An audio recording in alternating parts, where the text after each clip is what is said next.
ఇందిరాశక్తి మహిళా శక్తి విజయోత్సవం సందర్భంగా గౌరవ ముఖ్యమంత్రి రేవంత్ రెడ్డి గారు, ఉప ముఖ్యమంత్రి బట్టి విక్రమ గారు, అట్లాగే వేదిక పైన ఉన్నటువంటి సహచర మంత్రివర్యులందరికీ, ఇక్కడ విచ్చేసినటువంటి వేదిక పెద్దలందరికీ, శాసనసభ్యులకు, ఎంపీలకు, ఇతర అధ్యక్షులందరికీ, ఇక్కడ విచ్చేసినటువంటి అక్కలకు, చెల్లెలకు, అన్నల తమ్ములందరికీ కూడా మీ అందరికీ శుభ సందర్భంలో హృదయపూర్వక నమస్కారం తెలియజేసుకుంటూ, ఈనాడు ఇందిరమ్మ పుట్టినరోజు సందర్భంగా గొప్ప వ్యక్తి, ఉక్కు మనిషి, మరి ఈనాడు కాళోజీ నారాయణరావు గారి యొక్క కాళోజీ పేరు మీద కళాక్షేత్రాన్ని, కాళోజీ కళాక్షేత్రాన్ని ఈనాడు మనం ప్రారంభోత్సవం చేసుకోవడం జరిగింది.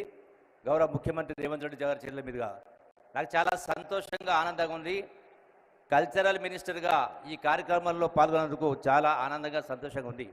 ఒక మహామనిషి, తెలంగాణ ఉద్యమానికి ఊపిరి ఊదుతున్నటువంటి ఒక మహామనిషి.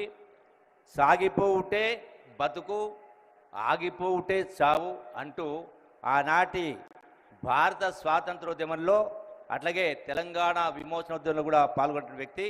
మరి ఈనాటికి కూడా ఆయన యొక్క మాటలు, ఆయన యొక్క పుస్తకాలు మరి అనుసరణీయం. ముఖ్యంగా ఈనాడు అన్ని వర్గాల వారు కూడా అనుసరించాల్సి ఉంటుంది. రెండవది, ఈ రోజున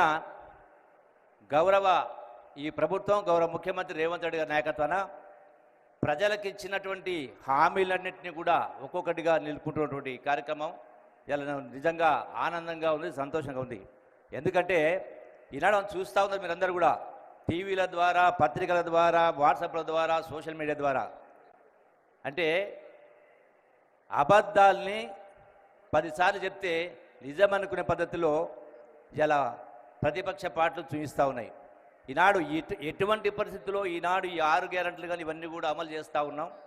ఒక్కసారి ఈ రాష్ట్ర ప్రజానీకానికి, రైతాంగానికి, అన్ని వర్గాల ప్రజలకు మళ్ళీ 10 సంవత్సరాలు పరిపాలించిన కేసీఆర్ యొక్క ఆయన యొక్క పరిపాలన దక్షుడని మాట్లాడుతూ ఉన్నారు చాలామంది.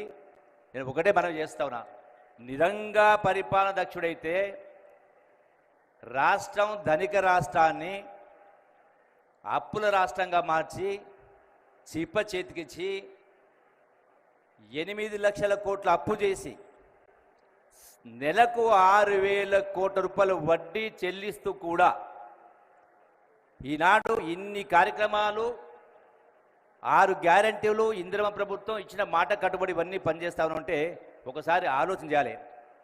ఇలా ఆనాడు 2023 సెప్టెంబర్ నాడు, ఎన్నికల కంటే ముందు, రైతు భరోసా ఇవ్వడానికి అక్షయ పాత్ర లాంటి రింగు రోడ్డును కూడా 7,000 కోట్ల రూపాయలకు అమ్మేసి ఆనాడు రైతు భరోసా ఇవ్వడం జరిగింది.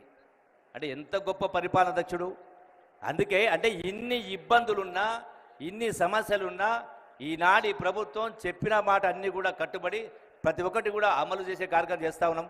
మరి ఈ సందర్భంలో మరొకసారి నిజమైనటువంటి నివాళి కాళోజీ గారి యొక్క జీవన విధానం, వారి మాటలను అనుసరించాలని అవసరం ఉందని చెప్పని మరొకసారి మీ అందరికీ సవినంగా విజ్ఞప్తి చేస్తూ, ఈ అవకాశం ఇచ్చే పెద్దలందరూ కూడా గురువుగా నమస్కారం తెలియజేస్తూ సెలవు తీసుకుంటున్నా. జై కాంగ్రెస్.